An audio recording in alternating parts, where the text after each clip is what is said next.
Il était une fois, il y a bien longtemps de ça, il était une fois un roi. Puis ce roi-là, c'était un roi qui avait de la chance. Ce roi-là, il avait dans son palais un trésor extraordinaire. Ce roi-là, il avait dans son palais un trésor vivant. Dans une des chambres du palais, il avait fait apporter une table de pierre.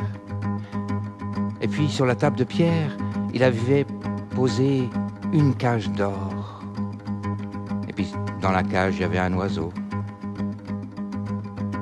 Mais cet oiseau-là, c'était pas n'importe quel oiseau, vous savez. Cet oiseau-là, il portait sur son corps toutes les couleurs du monde. Et puis surtout cet oiseau-là, il connaissait tous les langages du monde. Et il n'y avait pas une journée, pas une seule, sans que le roi ne vienne s'asseoir pour écouter l'oiseau parler, chanter dans tous les langages qu'il connaissait.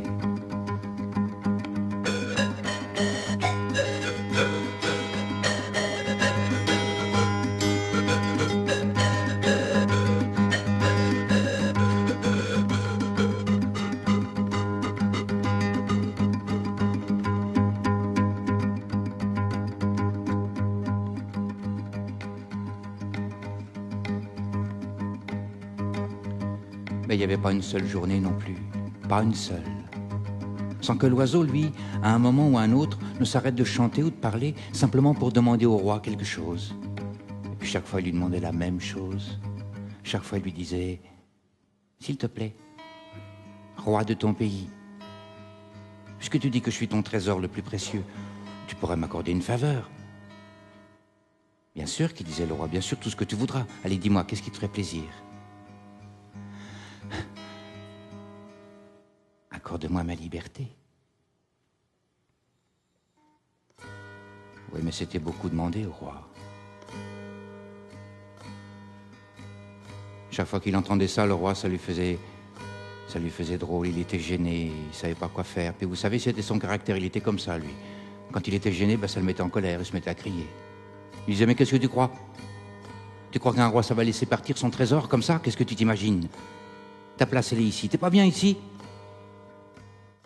Et comme l'oiseau, il aimait pas voir son roi en colère, chaque fois qu'il entendait ça, il parlait d'autre chose.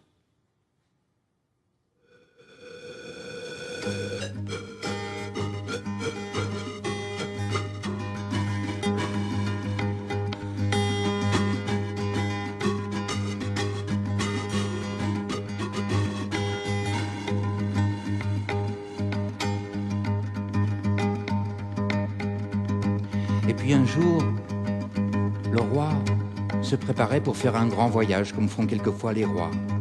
Et ce jour-là, il se préparait pour aller loin, loin, dans un pays au bout du monde, pour faire des affaires de roi. Alors la veille de son départ, il est allé trouver l'oiseau, et puis il lui a dit, « Tu sais, demain je serai loin, je serai pas ici, à t'écouter comme je fais tous les jours, demain je serai en voyage. » Oh, ça va prendre plusieurs semaines. Mais je t'oublierai pas. D'ailleurs, tu sais, le pays où je vais, c'est un pays que tu connais bien. C'est le pays où tu es né. Alors si tu veux, puisque je vais dans ton pays natal, je te rapporte quelque chose. Allez, dis-moi, qu'est-ce qui te ferait plaisir ? Oh, a dit l'oiseau, tu vas dans mon pays ? Alors s'il te plaît, rapporte-moi ma liberté. Et encore une fois, le roi s'est mis en colère, il s'est mis à crier. Il a dit qu'il n'en était pas question. Il a même dit qu'il n'en était pas capable. Il a dit, demande-moi ce que tu voudras, mais ça, je ne peux pas te l'accorder. Seulement, cette fois-ci, l'oiseau, lui aussi, s'est mis en colère. Et il a dit, alors, si tu es vraiment le roi de ton pays, je veux que tu ailles dans la forêt où je suis né. Au plus profond de cette forêt, tu verras un arbre blanc, et puis dans cet arbre, tu verras des milliers d'oiseaux aux 1000 couleurs, comme moi, exactement. Ce sont mes frères. Ah ben, si tu es vraiment le roi de ton pays, je veux que tu ailles dire à ces oiseaux que tu me retiens prisonnier ici, chez toi, dans ton palais. Tu leur diras que je suis en bonne santé, que je pense souvent à eux. Et puis, que j'aimerais avoir un peu de leurs nouvelles, hein? Tu veux bien faire ça pour moi? D'accord, dit le roi.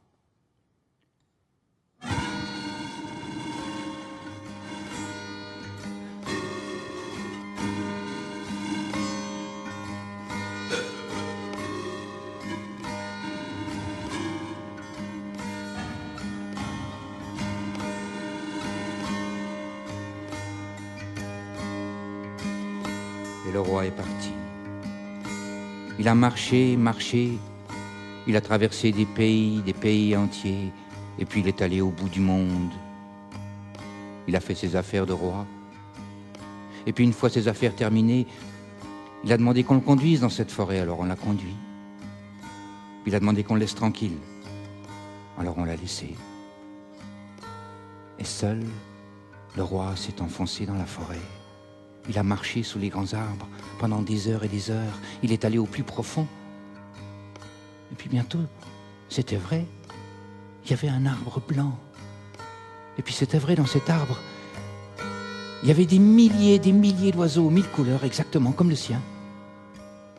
Alors il s'est arrêté au pied de l'arbre, et puis il a dit à tous ces oiseaux qui étaient là, « Un de vos frères est prisonnier chez moi, dans mon palais. Et puis il m'a chargé de vous dire qu'il était en bonne santé, qu'il pensait souvent à vous.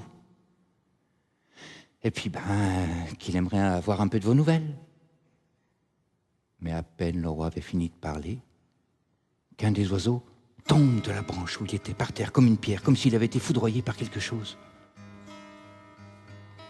Alors le roi, il s'est troublé, il s'est penché, il a ramassé l'oiseau, il l'a pris dans ses mains, il l'a retourné, il l'a secoué. Il s'est aperçu qu'il n'avait plus entre les mains qu'un petit oiseau mort. Et le roi s'est dit, mais c'est ma faute, ça. Cet oiseau-là, il n'a pas supporté d'apprendre que son frère était prisonnier chez moi. Il s'est laissé mourir de chagrin comme ça d'un seul coup. C'est mes paroles qui l'ont tué. Et bouleversé, le roi a déposé le corps de l'oiseau au pied de l'arbre. Et puis il est retourné chez lui sans rien dire, sans rien oser demander d'autre.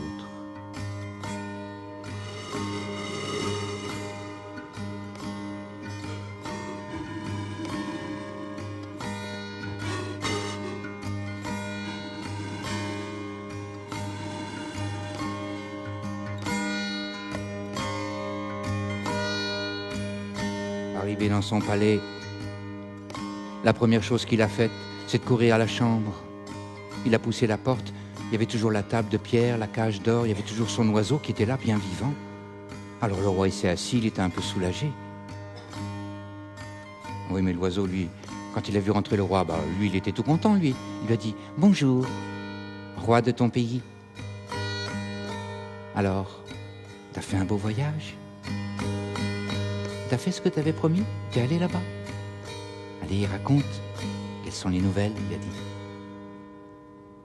« Oh, tu sais, a dit le roi, j'ai bien peur d'apporter des mauvaises nouvelles. » Puis le roi, il commence à raconter ce qui s'était passé là-bas dans la forêt. Mais à peine le roi avait fini de parler, que son oiseau, à lui, tombe au fond de la cage, comme l'autre là-bas. Alors, il se lève, il ouvre la cage, il prend l'oiseau, il le retourne, il le secoue. Il s'aperçoit une fois de plus qu'il n'a plus entre les mains qu'un petit oiseau mort.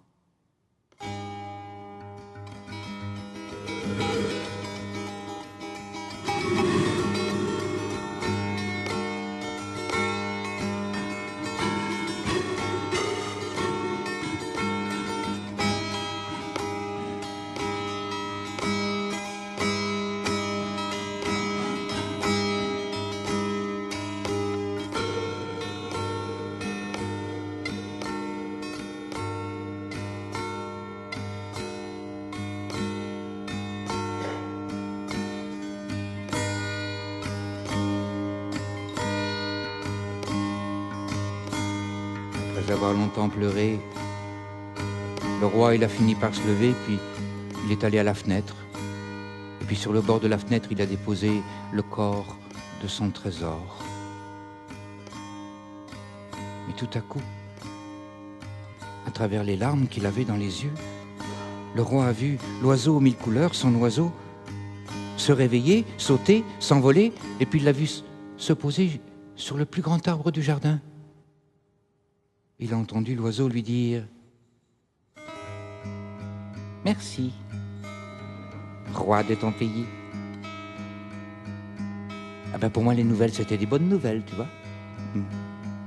Rassure-toi, l'oiseau que tu as vu mourir là-bas dans la forêt, mais il n'est pas mort comme tu croyais. Mais non. Faisait semblant.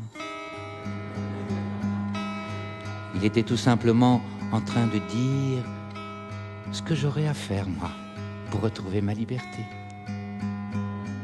Ah, bah aujourd'hui c'est une belle journée, hein. Regarde, il fait beau, tu trouves pas? Et puis surtout, tu sais, aujourd'hui, toi et moi, on a appris quelque chose. Toi, le roi, en faisant le messager comme ça pour une fois, eh ben tu viens d'apprendre qu'un bon messager ne doit jamais tout à fait comprendre le message qu'il apporte. Ça vaut beaucoup mieux comme ça, tu sais. Et moi, je viens d'apprendre juste là à l'instant, en le faisant, que la liberté n'est pas une fleur qui se demande,